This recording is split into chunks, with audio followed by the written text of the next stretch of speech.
All right, guys, welcome to Outspoken Podcast. Dude, Yo, freak, I'm taking over. Yo, welcome to the Spoken Out Podcast. It's your host, Mookie. With me, I got...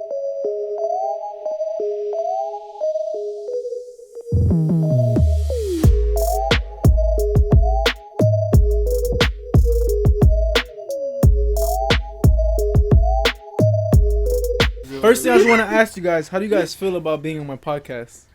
I'm feeling pretty good. You feel privileged? How you feel about being on this podcast, bro? Oh man, it's surely a blessing. Yeah, I know. Who inspired you to make this podcast? This one day I was like, you know what? I want to be spoken out. I just want to speak on out on a podcast, and I was like, I'm gonna just do it. Alright, bro. My ribs hurt. All right, so you see Mookie clearly trying to take over my podcast. This is Outspoken Podcast, not Spoken Out. You can choose what you want. If you think it's my podcast, then think Yeah, that. just Drop in the comments what you think is better, spoken out or outspoken. But this is Outspoken Podcast. I'm your host Will, and as you can see today, I got my man Corey with me today, and I got and I got my guy Mookie in the building today. You gotta put the applause when you edit it. Put the applause. I'll put him right now. Oh, you do that. I'm just giving him his applause. That's him. Nah, as you can see though, it's like about 1:15 a.m. We're kind of tired, but we wanted to give you guys content. With that being said, my guy is still suited. He goes to sleep suited. He's suited and This is my zooted. pajamas. Zooted. Yo, he is not zooted. He is not zooted, guys. This is a Christian podcast. I promise he doesn't get high. I promise he's not zooted. I promise. You know that they say drunk in the spirit. Yo, you're wilding right now. You're wilding. I promise let's you. go to let's go to the serious questions now. All right. For those that don't know, Mookie is actually the guy youth president at our church. You know, you see him now, he's joking, he's laughing. But in terms of leadership, I've seen him actually grow. So I actually would want to ask him, how did he feel first stepping into leadership? So you went serious real quick. You went from laughing and you switched it like that. If not, we're never gonna get into Yeah, it. That's for the real. problem. All right. No, for real. All right. So now I just gotta switch my mentality. You gotta go from suited and zooted to Presidency? president. All right. So. Okay. So how you said how I felt when I switched. Like when you first entered leadership. Yeah, Okay. like, when you were offered the spot, how did you feel? Yeah. It felt very intimidating. And honestly, like, even though it's, like, almost going to be a year, because it started in January, in the middle of January. I was asked, like, on January 1st, on New Year's. Pastor came over to the house, and he asked me if I wanted to do it. And I wanted to tell him no so bad. But Jason was there, Pastor Jason, he was there, and he was talking, too. Because he was translating for Pastor, because he told me in Spanish. Okay. And I don't speak Spanish too much. So, Pastor was telling me, and Jason was translating it and telling it to me. And then I was like, I don't know. And then Jason was also speaking there and stuff and talking about it and trying to say, like, it's a good opportunity, which it really is. But I didn't want to do it at first. Like, it's very intimidating. And even to this day, it can be very intimidating. But, Our director was just saying, get a little closer. oh, and Just in case. and louder? That's Just our get closer so even. that's if our you're- cameraman and sound engineer over there. That's Gordo back there. Turn it around to you so they can see you. Yeah. Let the fans see Gordo really quick.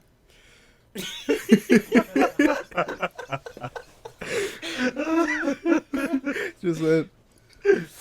Oh yeah, that's Benji over there. That's little Benji over there. So you got anything to say about what he just said? I mean, to be honest, it's pretty much facts. I mean, when I got to TLH, you know, for those watching, we go to Templo La Hermosa. Yikes, remix right there. No, we go to Templo La Hermosa. Our pastor is Luis Toro. Our church is in Valrico, Florida. But before that, I did assist another church where I was a youth leader. But when I kind of stepped out of my boundaries and started to attend TLH, when I was first offered to be a youth leader, it really was intimidating. only because even being a leader and having experience as a leader, you still kind of panic because at the end of the day, there really is like it's really hard to find the right way to kind of lead people into doing something, especially when you're trying to lead yourself or like trying to really like guide yourself. So yeah, I mean, it was still I completely understand. I mean, have you ever had a situation like that? Um, no, honestly, what I wanted to talk about was shifting back to Enrique was just seeing the growth in like everything that he's done. This year is just like it's crazy seeing his growth and seeing how how God is using him, and he sometimes he doesn't even realize it. You know, he does things that like for example, like let's say we're hanging out, like we're doing stuff, right? He'll see somebody off in a corner by himself. He's gonna go by himself and gonna go find that person. He's gonna bring him over with us, you know. And he's that type of leader. He doesn't like leaving anybody out. He wants to include everybody. He wants to make sure everybody's okay. And that to me is like one of the most important qualities in a leader. And it's really cool to see that like coming out in him, you know. And he's not the type to take a microphone and do anything like that, but he does his leadership in a different way that doesn't require a microphone and doesn't require him doing anything, you know, in the like taking parts. He doesn't need to take a part to make an impact. First, I gotta say, y'all both gotta chill. Y'all gonna make me cry in front of the podcast. No, I appreciate those words. I think that's not even being like a leader or whatever. Like, I just the way I am. Like even like at work, I see somebody that they don't really talk to or whatever. I probably try to gravitate towards them or like not in this store because I don't really go and break with them, but like in my other store, like if we went to break together and like somebody is there with like they'll talk or whatever with us, I'll be like, and they don't come and be like, yo, do you want to go and break or whatever, or like if we can't go out together, I'll be like, yo, take my spot or whatever. I don't like people being excluded. Yeah. In general. But I think that that's just like that's what I think me and Will were talking about this with a friend of ours, Miguel. Shout out Lil Miggy. Lil me, yo, congratulations, he just had a baby. Today. Yeah. Or yesterday. A couple hours ago. Wow. But going back, we were talking about how at least I was explaining to them that I feel like I said June 8th. what? June 8th, not June That's my mom's birthday. This guy. It's October. Yeah, you put something in this drink. Yeah, man, yo estoy hablando. Alright, go ahead. October 8th. No, what I was saying was that we were talking the other day and we were saying how I think that our best God uses our best qualities in our everyday life for his glory. You know, we do some, let's say it's something like where he says where, you know, he like doesn't like seeing anybody excluded. That being used in the sense of church is powerful because, you know, sometimes people come to church, like youth mostly, and they feel left out. But when they see a leader that's like him, it tends to help them want to come back to church, want to be what's the word? Like it makes them want to be more involved and just like interact with everybody, and from there it just grows, and then you see them taking part and you see them becoming part of the directive and all that stuff, and it's just beautiful to see people grow.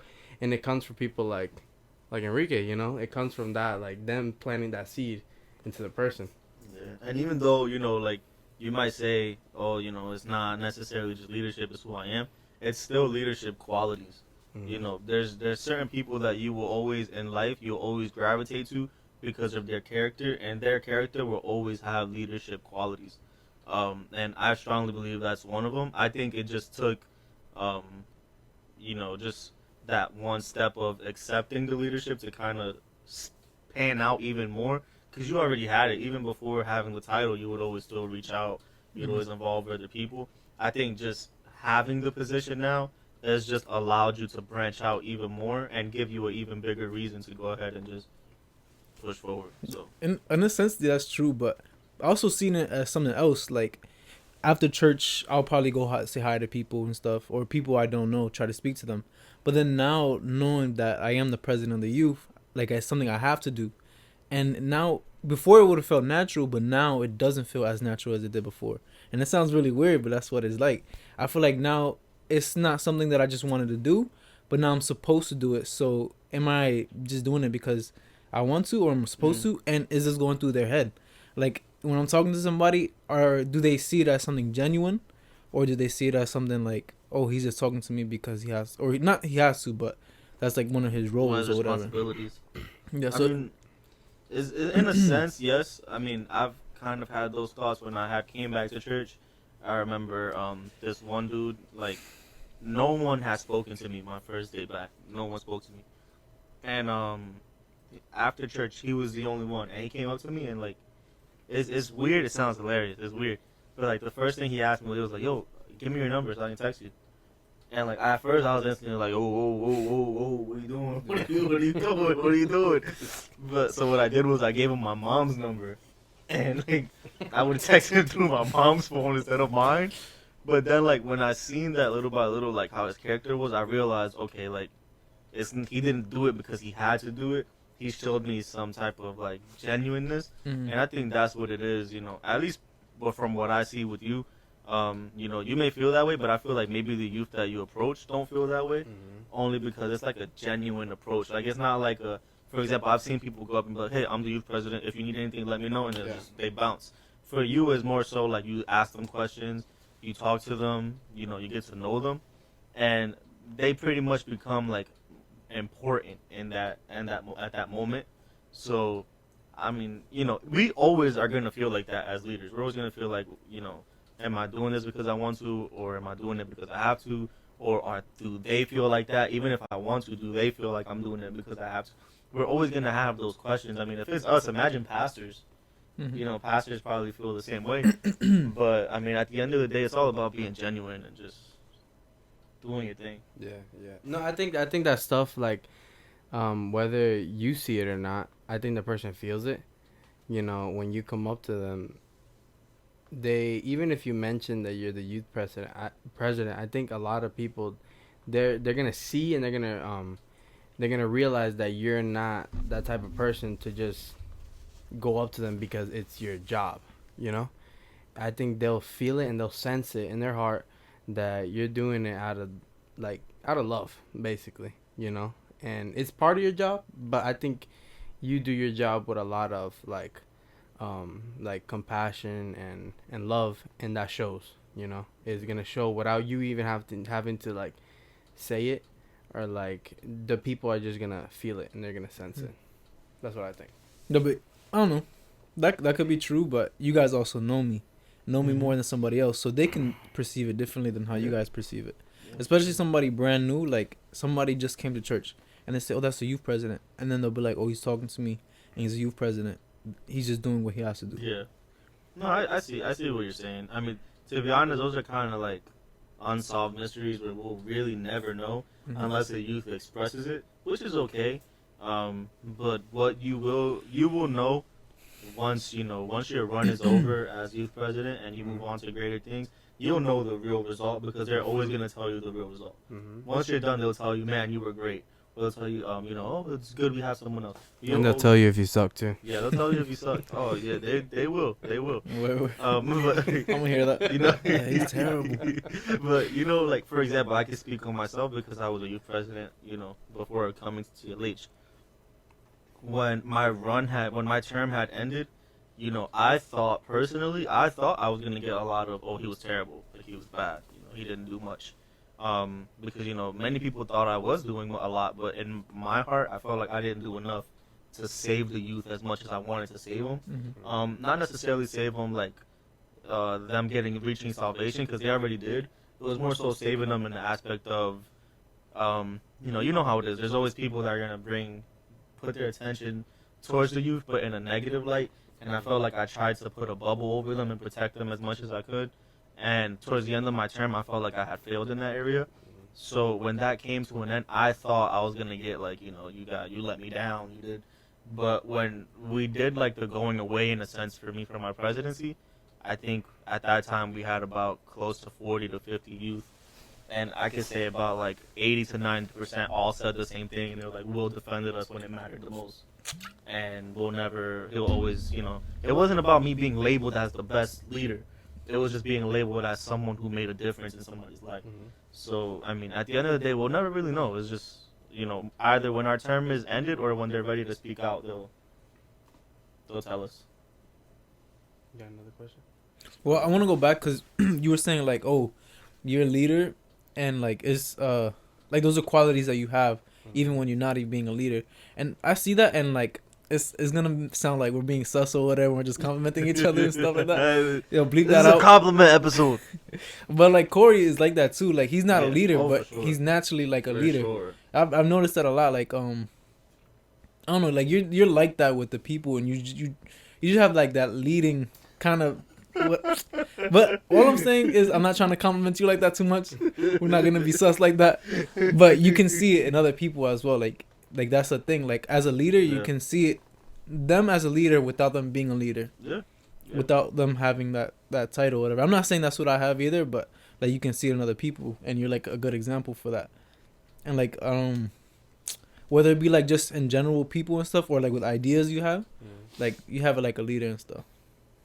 Yeah, so you can see that. Corey has always, like, especially as far as just podcasts, also Corey has always given me ideas. He's always hitting me up, hey, why don't we try this? Hey, why don't we try that?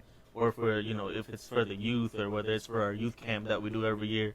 So I could definitely say that, you don't necessarily need a title to be labeled as a leader. Mm-hmm. You can be a leader and not have a title. People can look up to you and you not have a position. I've ran into tons of people like that maybe they didn't have a position, but I looked up to them because they had leadership qualities that I was looking for. So I agree with that. Corey on duro.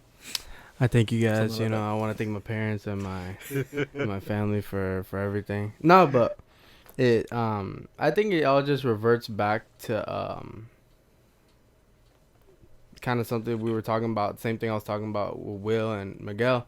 Is that, at the end of the day, we just have to try and emulate Christ in a lot of things. And it's not being super holy all the time. It's not being, Right. We're humans. We're sinners, but God died on the cross for our sins. So what we have to do is just try and live our life, like, for example, if somebody does us wrong, we can't hold a grudge against them. We gotta try and let that go, and in that sense, that's how I'm trying to be like Christ. I'm never gonna be like Christ in the sense of that I'm never gonna sin, because it's gonna happen. I do it every day, but I ask God for forgiveness, every single day as well. But I think it just comes back to that, and us trying to be more like Christ, and yeah, I don't got too much more to say about that. Yeah, no, that's pretty dope.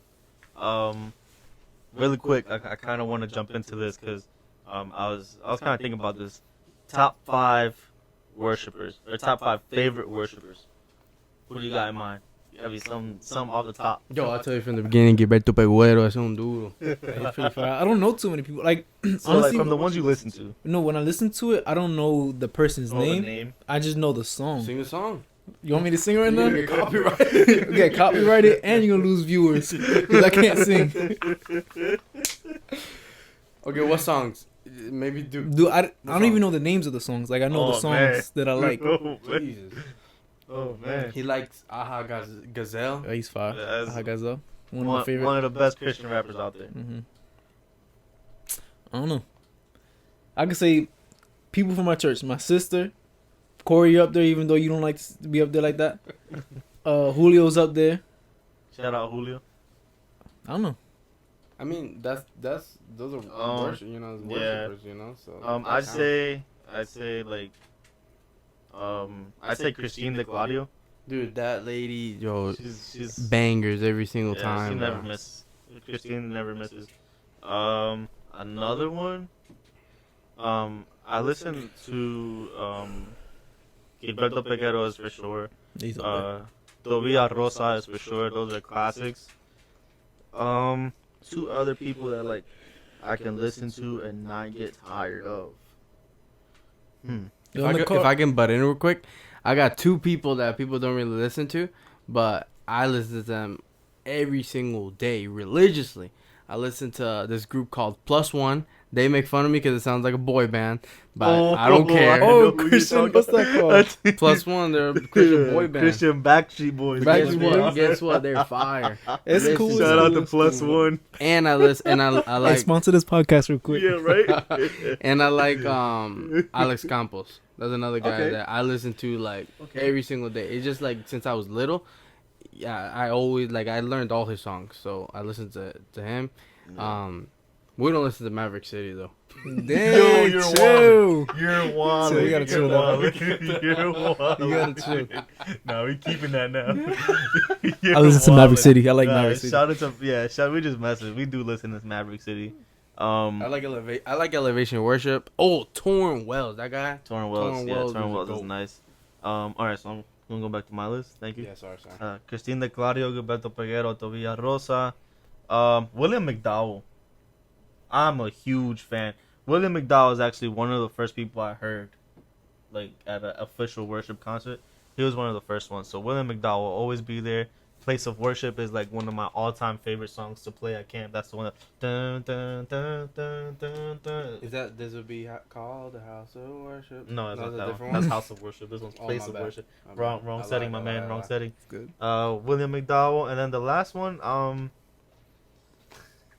almost said a name that was not gonna make sense. Travis Green. I almost said Travis Scott. You can say that. Travis You can Green. say Travis Shout out Travis Scott. We praying for you, my man. It's Travis Green. You know what though? That's You lit. know what? We're gonna go into this Yeah, right that's now. what I'm about to say. We're gonna Yeah, go let's into this right transition now. to this. Let's transition. How many of you struggle with worldly music? Raise your hand.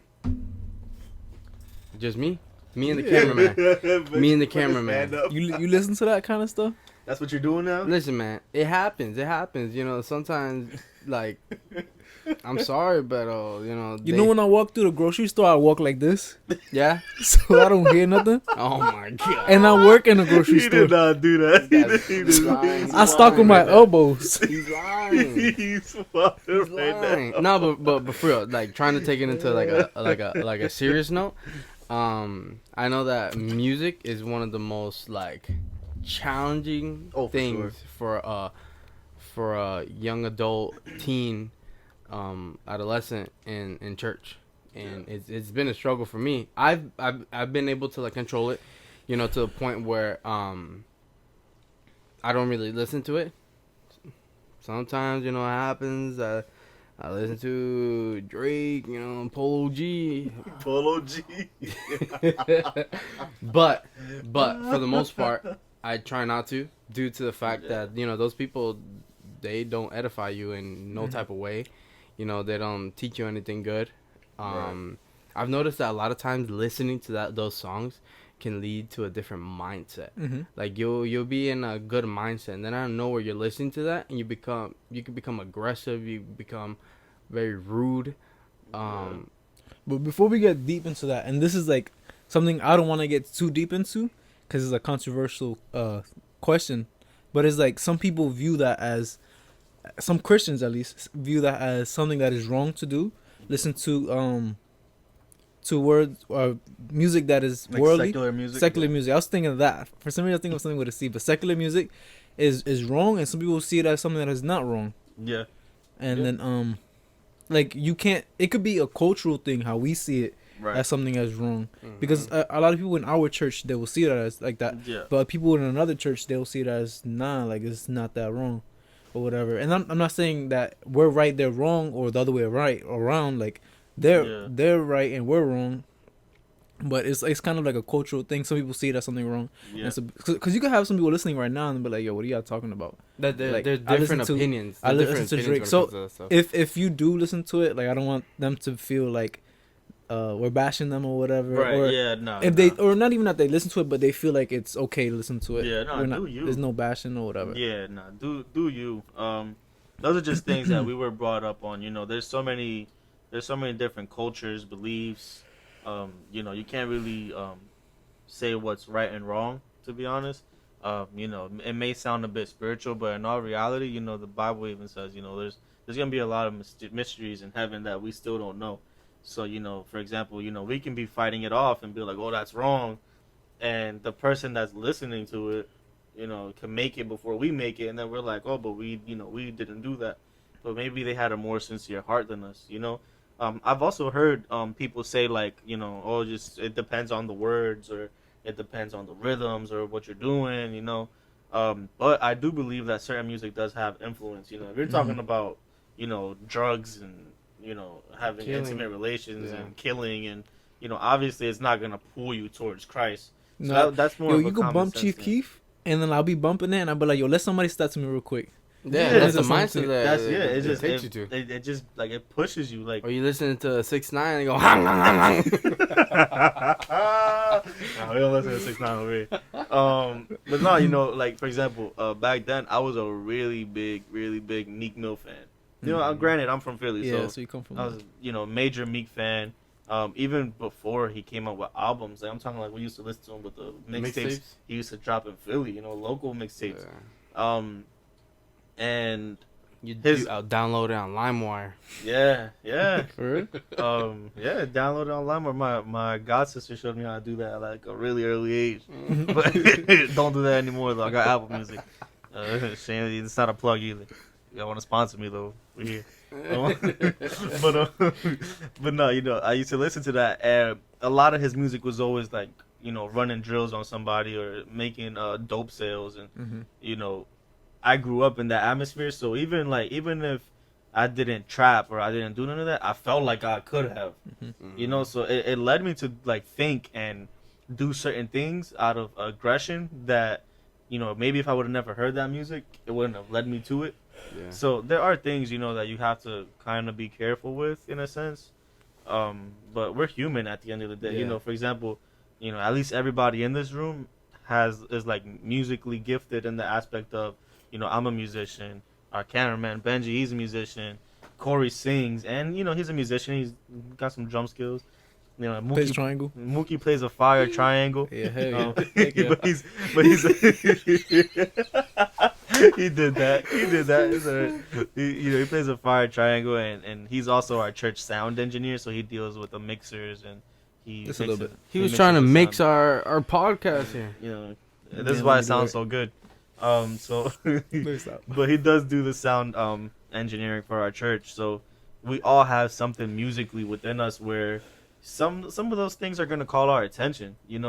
I remember when I was learning drums, someone told me, it's okay to listen to other music, to learn different beats, to learn different cuts, and in a sense, nobody has to agree, but I agree with that, because if I stay stuck to just contemporary worship all the time, I am not gonna grow musically to where I want to get to. So yeah, I would listen to different beats, different songs he would send me. I would listen to them and be like, okay, well I can grab this and make it for this, But it happens, especially more so when you're really into music and you're rooted in music. It's really hard to fight those things. Yeah, no, it's true. But